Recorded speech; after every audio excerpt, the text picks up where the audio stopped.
Nakwambia manze, hata wewe ukiwa Kasongo, wacha kukonda. Walai unaweza kuwa mgonjwa. Walai unaweza kuwa mgonjwa. Nimeona akilia pale Tharaka. Analia machozi. Ameitwa hapo na soprano kupewa Brufen.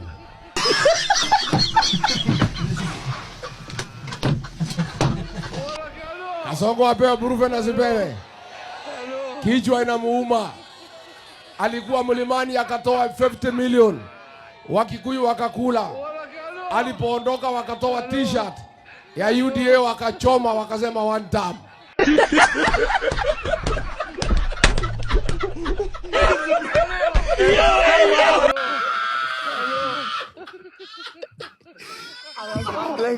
Ameumwa na kichwa. Soprano amemwambia kuja Tharaka ukunywe Brufen huko mlimani.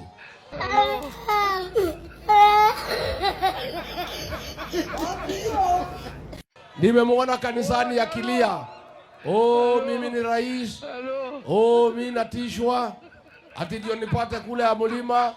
Lazima niinamie mtu. Lazima nipigie mtu magoti. Oh, nimsafishie sufuria na masahani. Oh, mimi siwezi. Sikiza Kasongo. Wacha nikupatie habari. Hata ukipiga magoti wewe ni one time.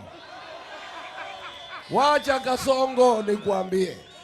Hata ukiosha masufuria na masahani lazima uende nyumbani. Guy, anyway.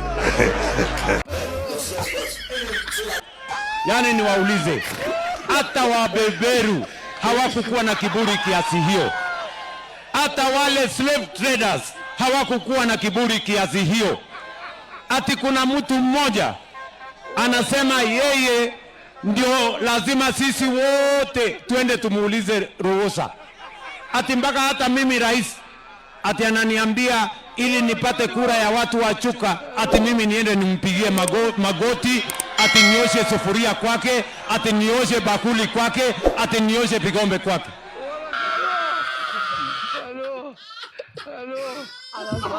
Nimeona akilalamika pale ati tunataka ati atupigie magoti ndio watu wampigie kura, ati tunataka atuoshe vyombo ndio tumpigie kura. Hakuna. Wananchi wamenipigia wameniambia hata ukipiga magoti, hata ukiosha vyombo, hata ukiosha watoto wetu, watu wamemalizana na wewe. Huyu Kasongo aende nyumbani kwa sababu ametuhangaisha. Na mimi nimetangaza vile Kasongo amehangaisha wa Kenya, hata sisi tutamuhangaisha. Kasongo hangaishwe asihangaishwe? Kasongo hangaishwe asihangaishwe? Nilimwambia Kasongo juzi, vile hatulali kwa sababu ya shida, hata yeye tutahakikisha halali. Tumemsukuma. Umeona vile anakaa siku hizi? Umeona masikio?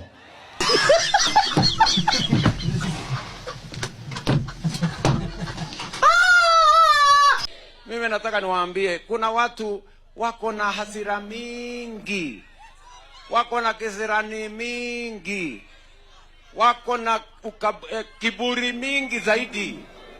Ati wao wanasema ya kwamba wao ndio wataamua, ati wanabeba kura ya watu kwa mfuko, ati ndio ati wananiambia mimi ati niende nipige magoti kwao.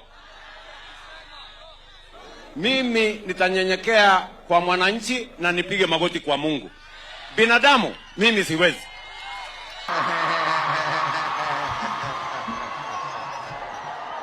Ati wanatupatia masharti. Oh, msipofanya hii ati mimi niende nipige magoti kwa mtu ati ndio awaambie mnipigie kura.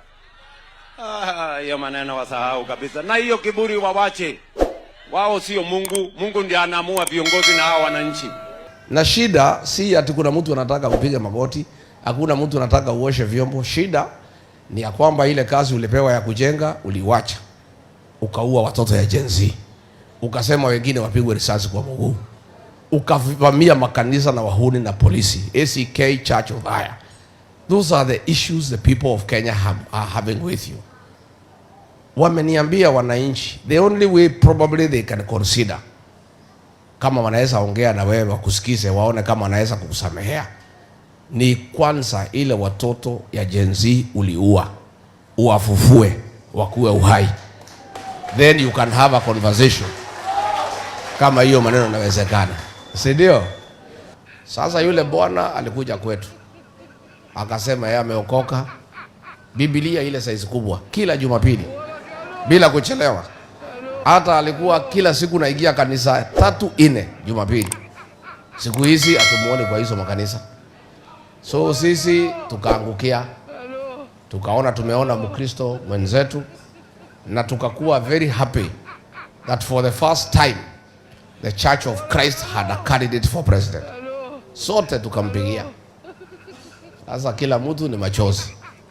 Unichunguze Bwana Yesu, ninakuomba unichunguze, unichunguze.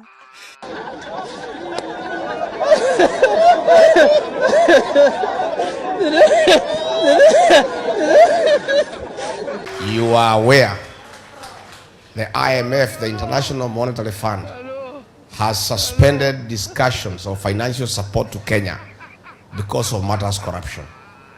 The IMF have told us, they have told the world that they cannot continue engaging with this administration because of the corruption challenges surrounding the administration of William Ruto. In our own informal communication with them, they have told us they don't see any possibility of reopening negotiations because the level of corruption in this country is at the highest level.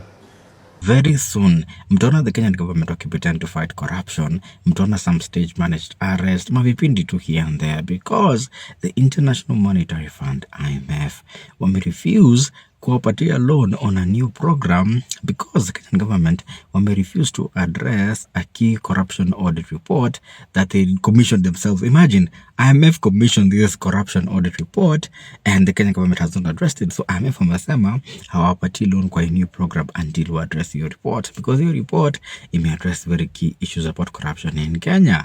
So lazima muone mavipindi kidogo kidogo hivi wakipretend to fight corruption. Wajeni mtaona. Mtu wangu ni mbaya.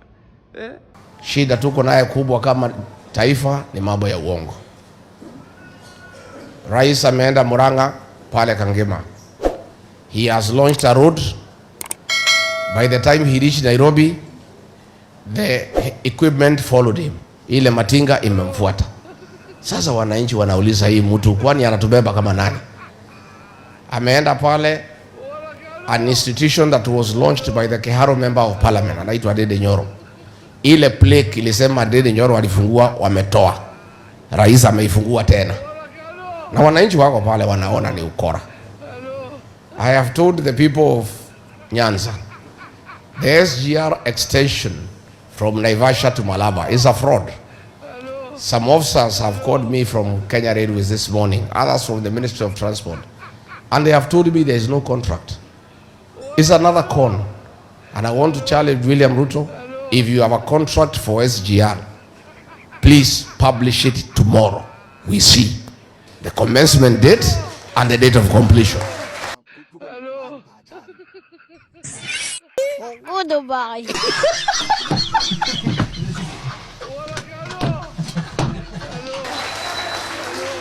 It is just a fraud to confuse the people of Luo Nyanza. But there is no contract. Even Exim Bank of China, they have said they cannot fund that project. So there is nothing. Even engineers have called me from Kenha. The road from Rironi to Mau Summit that was launched by William Ruto with CRBC. Again, there is no contract. It's a con game. I'm challenging William Ruto, if you have a contract for the construction of the road from Rironi to Mau Summit, can you publish that contract with starting date and completion date? As sure as December 25 is Christmas, he will not publish because there are no contracts.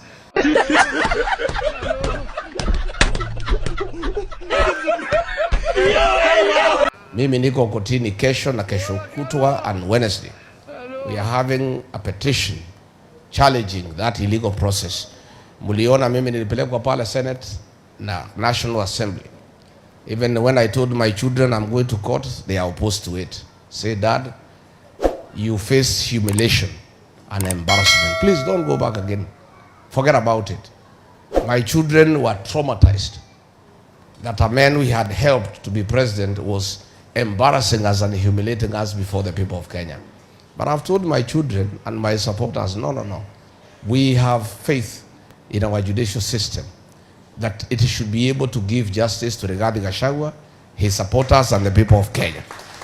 I have therefore convinced my children to allow me to be present in court, and I have requested them to come if they can.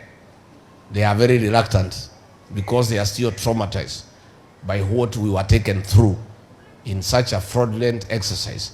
But we have faith that the 3 judges will do what is right, apply the law, and give justice not just regarding Gachagua, but uphold the Constitution of Kenya because it's the right thing to do.